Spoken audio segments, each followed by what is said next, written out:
हिमालय की ऊंची चोटियों पर जहां सांस रोक देने वाले पहाड़ हैं, हमारी कहानी शुरू होती है। यहाँ दक्षिण पश्चिमी तिब्बत के ग्लेशियर एक शक्तिशाली नदी को जन्म देते हैं।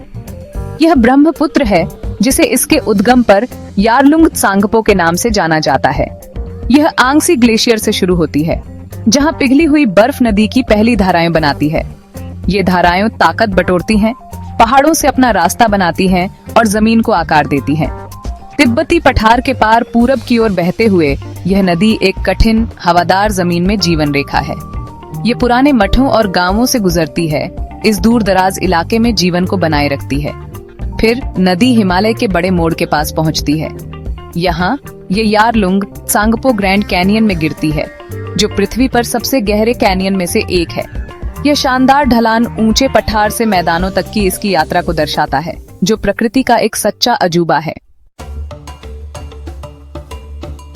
हिमालय की शानदार घाटियों से निकलकर यह नदी अरुणाचल प्रदेश में भारत में प्रवेश करती है, जहां इसे सियांग कहा जाता है। भूदृश्य बदल जाता है।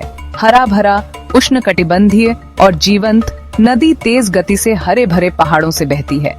स्थानीय समुदाय नदी का आदर करते हैं, क्योंकि यह उनकी संस्कृति और दैनिक जीवन को आकार देती है। असम में सियांग लोहित और दिबांग से मिलती है और शक्तिशाली ब्रह्मपुत्र बन जाती है। अब एक विशाल फैलाव ब्रह्मपुत्र असम घाटी से भव्य रूप से बहती है। यह क्षेत्र अपने चाय बागानों, समृद्ध वन्य जीवों और इसके किनारों पर बसे जीवंत समुदायों के लिए प्रसिद्ध है। असम के पार अपनी यात्रा के बाद नदी दक्षिण की ओर मुड़ती है और बांग्लादेश में प्रवेश करती है, जहां इसे जमुना कहा जाता है। यहाँ यह गंगा से मिलती है। बंगाल की खाड़ी में गिरने से पहले एक विशाल डेल्टा बनाती है। इस नदी की यात्रा उपजाऊ जमीन को आकार देती है और अपने रास्ते में लाखों लोगों को सहारा देती है। ब्रह्मपुत्र वास्तव में बहुत बड़ी नदी है। इसकी कुल लंबाई लगभग 2900 किलोमीटर या लगभग 1800 मील है, जिससे यह एशिया की प्रमुख नदियों में से एक बन जाती है। कुछ जगहों पर, खासकर मॉनसून के मौसम में, इसकी चौड़ाई आश्चर्यजनक रूप से बढ़ सकती है। कभी कभी 10 किलोमीटर या उससे भी ज्यादा तक पहुंच सकती है। इसकी गहराई भी अलग अलग होती है, लेकिन यह अविश्वसनीय रूप से गहरी हो सकती है, जिससे कुछ हिस्सों में बड़े जहाजों का मार्ग खुल जाता है। ये जितना पानी बहाकर ले जाती है, खासकर जब मानसून की बारिश और हिमालय के पिघले हुए बर्फ से इसमें बाढ़ आ जाती है, तो वह बहुत ज्यादा होता है। यह इसकी शक्तिशाली, अक्सर अशांत धारा में योगदान करती है, एक ऐसी शक्ति जो भूमि को आकार देती है और इसके पास रहने वाले सभी लोगों से सम्मान पाती है। ब्रह्मपुत्र की सबसे खास विशेषताओं में से एक इसकी बाढ़ आने की प्रवृत्ति है। ये बाढ़ें एक वार्षिक घटना है, जो मुख्य रूप से जून से सितंबर तक भारतीय उपमहाद्वीप में आने वाली भारी मानसून की बारिश से होती है। साथ ही इसके हिमालयी स्रोतों से बर्फ और हिम का पिघलना भी इसमें शामिल है। जब ये पानी नीचे की ओर बहता है, तो नदी नाटकीय रूप से बढ़ जाती है, अक्सर अपने किनारों को तोड़कर आसपास के मैदानों के बड़े इलाकों को डुबो देती है। हालांकि ये बाढ़ें विनाशकारी हो सकती हैं, लेकिन ये पारिस्थितिकी तंत्र में भी महत्वपूर्ण भूमिका निभाती हैं।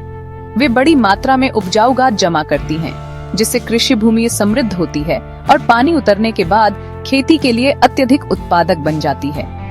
ब्रह्मपुत्र की गतिशील प्रकृति, इसकी शक्तिशाली धाराओं और बदलती तलछटों के साथ कई नदी द्वीपों का निर्माण करती है, जिन्हें स्थानीय रूप से चर कहा जाता है। ये द्वीप लगातार बदल रहे हैं, नदी के प्रवाह से बन रहे हैं, कट रहे हैं और फिर से आकार ले रहे हैं। इनमें से माजुली, जो असम में स्थित है, को अक्सर दुनिया का सबसे बड़ा मीठे पानी का नदी द्वीप कहा जाता है।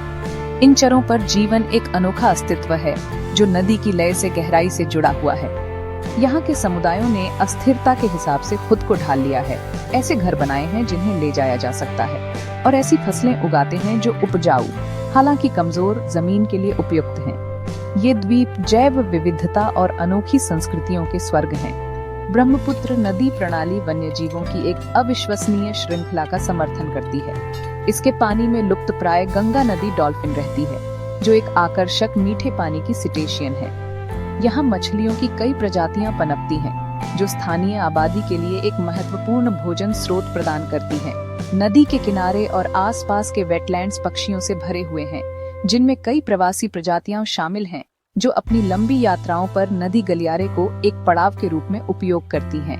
आसपास के बाढ़ के मैदान और जंगल जंगली भैंस, गैंडे और विभिन्न हिरण प्रजातियों जैसे जानवरों को आश्रय देते हैं। नदी के किनारे हरे भरे नदी तटीय वनस्पति हैं। ऊंची घासों से लेकर घने जंगलों तक ये सभी इस समृद्ध और विविध पारिस्थितिकी तंत्र में योगदान करते हैं जिसे नदी बनाए रखती है। ब्रह्मपुत्र लाखों लोगों के लिए जीवन रेखा है, जो इसके किनारों पर कृषि, परिवहन और दैनिक जीवन को आकार देती है। इसकी वार्षिक बाढ़ से उपजाऊ गाद जमा होती है, जिससे असम और बांग्लादेश के मैदान चावल और जूट के लिए अविश्वसनीय रूप से उत्पादक बन जाते हैं। किसान लंबे समय से नदी की लय के अनुसार अपने चक्रों को ढालते रहे हैं। सिंचाई और जीविका के लिए इसके पानी पर निर्भर रहते हैं। ये नदी मछली पकड़ने और परिवहन के लिए भी महत्वपूर्ण है, जो दूर दराज के गांवों को जोड़ती है और जीवंत समुदायों का समर्थन करती है। फिर भी ब्रह्मपुत्र की शक्ति चुनौतियां लाती है। वार्षिक बाढ़ घरों, फसलों और बुनियादी ढांचे को तबाह कर सकती है।